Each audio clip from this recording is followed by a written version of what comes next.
So what I'd like to do now is to introduce you to and invite up, if you'd like, coming up, Jim. Jim Peniston. Jim Peniston is indeed the executive director of the Foundation for Financial Planning. Jim is now one of three? Four. He was the staff for a long time.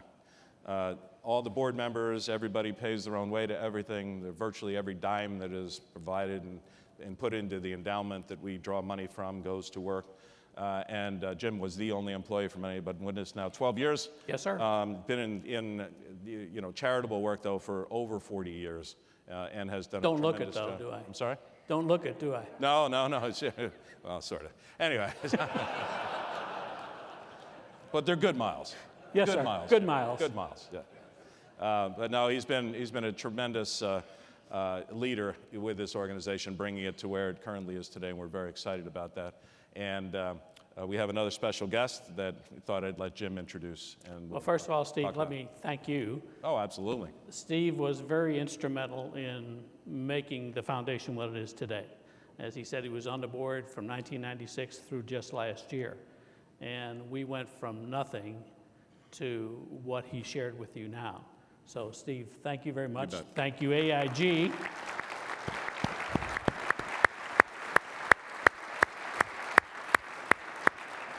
Thank you, AIG, for being one of those $1 million contributors. We've built this foundation through an endowment that is self-directed.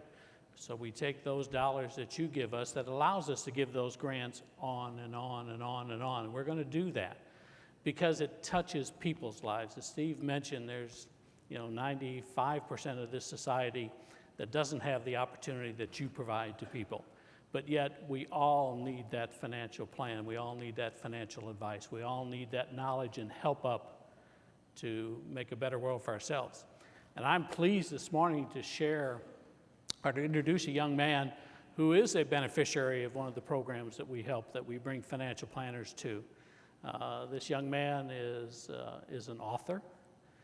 He's a businessman. He runs a real estate business that doesn't deal with homes. He deals with timber and large tracts of lands in Florida.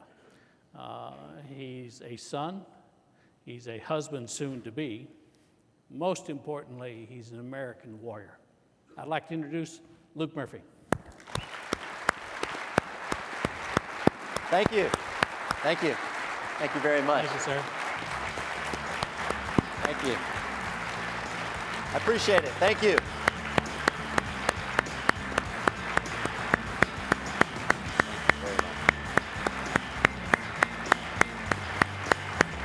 Thank you. Please sit down. What I meant to mention also in the intro, Jim, is that his son Lance has actually just retired from the Air Force, but he was in for 20 years and did some 14 missions all around in some pretty tough places. So Yep. That's part of the reason we have a focus on the military. Well, you can see Luke's a little different but the same as all of us. Luke, tell us a little bit about your story. Okay. I notice you have a purple tie on, by the way. Oh, yeah. It's a Purple Heart tie. I earned it.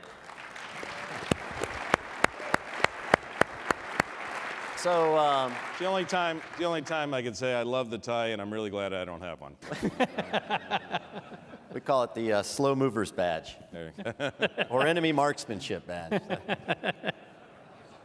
So my family's been fighting for this country since it showed up from Ireland, right into the Irish Brigade for the Northern Army, and one of my family members was actually killed in the Shenandoah Valley by Robert E. Lee's boys. My dad was named after my great-great-uncle, who was gassed in World War I as a Marine. My grandma's brother fought with Patton in Africa, Italy, and all the way to the Battle of the Bulge, and came home and drank himself to death. We've been in just about every engagement, and I just knew as a kid that this is what I would do. I remember watching Desert Storm in '91 thinking I missed my opportunity. I was 10 years old. That's weird. I got my opportunity. I joined the Army when I was 17. I was in the 101st Airborne Division in the infantry. when I was injured on my second tour, I was leading a 12-man reconnaissance team, and I was operating in Sadr City, Baghdad, real crap hole. And they were really upset with us for some stuff that I'd been involved in during that day. And they'd placed a special bomb on the side of the road. It was an IED, improvised explosive device. But among the more lethal types, an EFP, explosive forming penetrating IED, which is what I was actually in Sadr City looking for. They're brought in from Iran and smuggled through Shiite technology. Marines didn't have to deal with that in the Anbar province because it's the Sunni triangle. This is a Shiite weapon. Cost about 50,000 American dollars to make. And they're always catastrophic, unfortunately. It's basically a shaped charge. It's copper. It moves so fast. And it's so hot, it goes right through the steel. So unfortunately, it had a laser, like a garage door laser built into it. And as soon as my bumper crossed it, boom, all 4 shaped charges went into the vehicle. And I was riding the front right seat as the truck commander. And the first round went right through about 4 inches of steel door and made a softball-sized hole and blew off my leg immediately, instantly. I had my M4 carbine between my legs, and it blew it in half, and then blew my left leg in half, and I was looking at my boot. And I thought, you know, this is not good. It's like the 4th time I was blown up, but this time was a little different.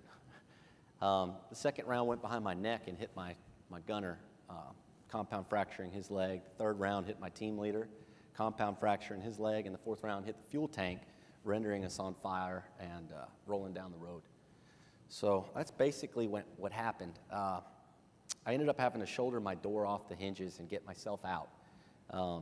And I remember laying on the side of the road in a big pool of blood and thinking, it's over, you know, and I was going to sleep, and I woke up at my mom's, or at my funeral, and I saw my mom crying, and right there I just said, I'm not going to do this to her. And I just fought to stay awake and fought and fought and fought. And, you know, when I got to the hospital, the Baghdad ER, I think my heart was beating once every 6 seconds. And I had no blood, but I was still awake. To this day, I've never been knocked out. I've been punched a few times pretty hard and been in some big car wrecks, but I'm proud of that. I think it's the Irish hard head. But anyway, through 32 surgeries, they were able to put old Humpty Dumpty back together, and glad to be here this morning.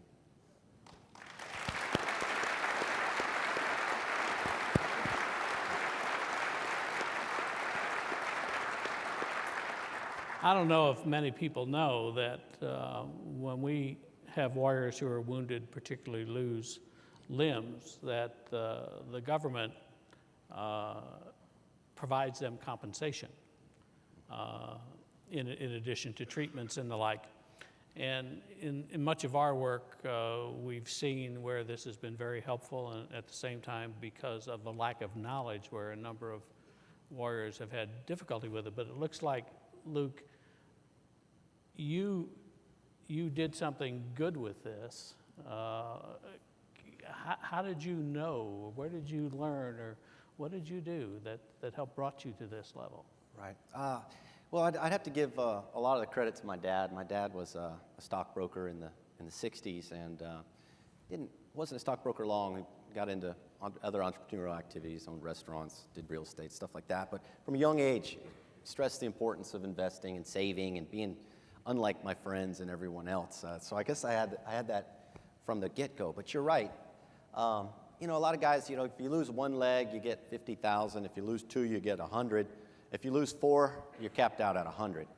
But I don't get that one. But at Walter Reed, you know, I saw guys, you know, that they received their money, and the next thing you know, there's Aunt Jimbo showing up in overalls, literally, from West Virginia, and, you know, he wants a new trailer from his nephew, and Mom got a new trailer, and Grandpa got a new trailer, and next thing you know, the money's gone. And I don't think that was what money was for. The money was for the future. It was, you know, and unfortunately, a lot of guys, they don't have a real good upbringing.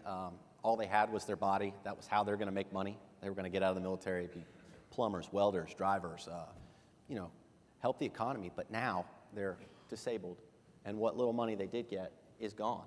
And it's really sad. And that's one of the things that we're helping many of these organizations with. I hear the story, I remember the story of a financial planner in Texas, in San Antonio, who was going over to Brooks Army Medical Center to volunteer, to help some of these wounded warriors. He says his first trip there, he pulled into the parking lot and the cars in there were better than what he was driving. And he'd find out that these young men and women had bought a Hummer, which is kind of always ironic to me, is that they bought a Hummer. Because they didn't have any knowledge to say, okay, the rest of my life has changed. And one of the organizations we also work with is Homes for Our Troops. It's an organization that we provide financial planners to, because as part of their program, financial planning is part of what they do for the young men and women and our warriors that they help. Luke happens to be a beneficiary of one of their programs, and why don't you tell us a little bit about that? Yeah, so when I was wounded in 2006, the Wounded Warrior Project had no money.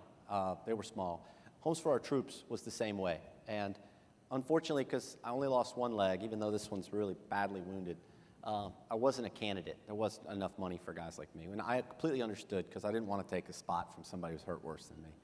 But things changed, and thanks to this organization, this foundation, other generous folks, there is now money for guys like me. And no one has done more for me than Homes for Our Troops. They, I guess most of you know that I'm retired. I get a small monthly check that comes, and it's good, but if I had a mortgage and a car payment and some school debt, it would all be gone. I would have to, do something else. Homes for Our Troops gave me a $400,000 home, no mortgage, 160 handicap features. I could, someday chase kids through the hallways, and I can cook, I can clean. There's no more excuses why I can't do this. It's truly the only place I feel comfortable. After vacation, I can't wait to get back to my home where I can feel comfortable and do everything. And they not only do that for the guys, they set them up with free financial planning. And for the first time in my life, I could breathe. I could see further than here. I told you last night, I felt like I was up at 20,000 feet. And I felt like I could pivot, I could maneuver, I had options. I was thinking long term. I didn't have a mortgage, I didn't have this. I asked my financial planner, what would you do? And I really, and I'm speaking to the choir because you guys look out for so many people's futures, but these guys really need help. They don't know the difference between an asset and a liability. And I don't, you can lead a horse to water. I don't know if you can make him drink, but I really encourage you all to stay involved with this foundation and help, because we've built 170 homes, but there's been over 2,000 guys wounded like me. You won't see Homes for Our Troops on TV, because $1 million ad, that's 3 homes, and so you got to spread the word. And if people, I always challenge people, you like helping wounded warriors? Well, in order to be a candidate for Homes for Our Troops, you got to be the worst of the worst. So if you really care about the guys, help the guys that have sacrificed the most.